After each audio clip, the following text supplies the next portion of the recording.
everyone. Today I want to talk about some posture cues here. So I see a lot of rounding in the upper back on tons and tons of people, and that just comes from really bad posture and just years of, well, this or this, just slouchy kind of movements. So there's a couple of things that you can do to improve your posture. I'm going to go through 2 strengthening exercises and a couple of stretches. One thing that you can keep in mind when improving your posture is just the way that you stand and you sit on a day-to-day basis. So a lot of times I'll see this with the head forward, and then people will try to correct it just by looking up. But if you'll notice, that creates kind of a lump in my way upper back. So if you find that your chin jumps forward, best thing you can do is press your head back. It's almost like you're trying to give yourself a double chin, rather than correcting by looking up. You want to just press back. Okay. And then another way that you can improve the way you stand is taking that chest and just kind of widening it, flexing through the middle back. Right between the shoulder blades are the muscles that you kind of want to target. You don't have to stand there like this all day long, but if you just think about every now and then throughout your day, just bringing your shoulders up, down, and back, and contracting through your abs and your butt, that's going to keep you a lot more sturdy. Okay, so here are 2 exercises and a stretch that we can do to improve that upper back posture. I have a band. It's pretty moderate. I'm going to do this in a seated position to improve core muscles as well.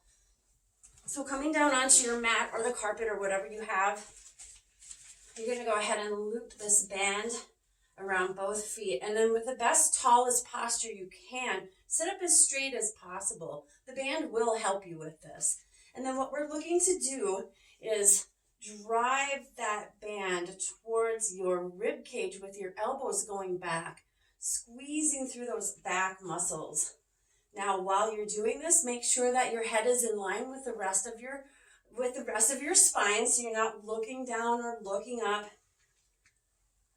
Completing 12 to 15 of these, maybe holding right here at the back side, and then going through this 2 or 3 different times.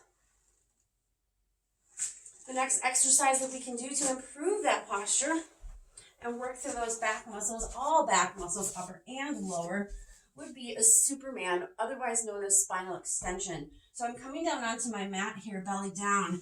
Now, even though my belly's dug into the mat, I still have my abs contracted. So I'm going to take my hands, face them up, looking directly down onto that mat. Take a big inhale, contract your abs, contract your glutes, and lift and squeeze those arms up as you continue to look down at the mat. Holding that squeeze 2 to 3 seconds, releasing and going again. As if you're trying to drive your thumbs together back behind you as you lift those arms just a little. Good. Exhale on the way up. Inhale on the way down. Completing 12 to 15 of these and going for 2 to 3 sets. Now, a great way to stretch through the upper back is a lying down chest stretch. So, lying down flat on your back, bringing your arms into goalpost. So if you already have trouble lying on your back and your head doesn't come down because you already have a rounded spine, feel free to put a couple towels underneath you. And if your hands don't make it all the way to the ground, just let them relax, never putting yourself in pain. It's pretty typical for people with rounded shoulders to not be able to make it all the way down to the mat with their hands, and that's fine. If it's really uncomfortable, you can use a wall and then just push away from that wall. So if I'm on the wall, I have my hand either shoulder level or just a little bit above, and then I would turn the rest of my body the other way, opening up through that front chest and shoulder. Best technique to prevent rounded spine is good posture throughout your day. So always think about dropping those shoulders up, down, and back, and being mindful when your upper traps start getting tight. You start looking and feeling like this, drop it.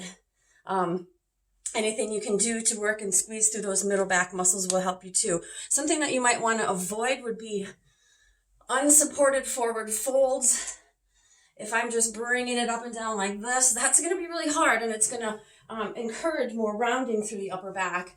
You also want to be careful with unsupported twists. Just start your exercise slowly and progress from there. All right, cheers.